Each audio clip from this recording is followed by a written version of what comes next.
The RK level of switch and socket is IK06. The RK level test is applied from 5 sides of the product. In the video, inspector holds the energy impact hammer to test the front of the product.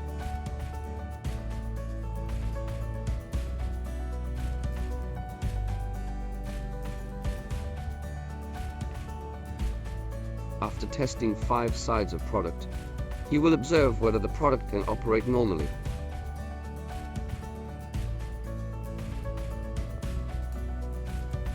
Whether the parts are loose, and whether the appearance of the product is deformed. If the product is no different, the product is qualified.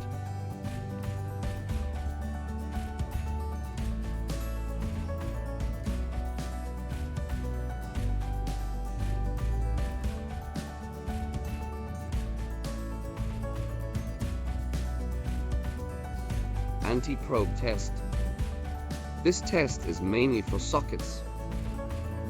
Our sockets are designed with protective door, which can avoid electric shock to protect people's safety.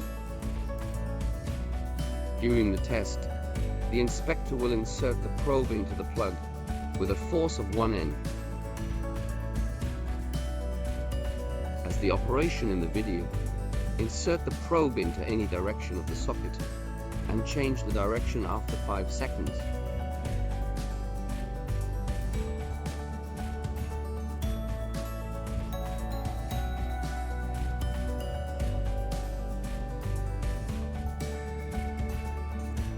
During the test, if the machine won't make a sound, the product is qualified.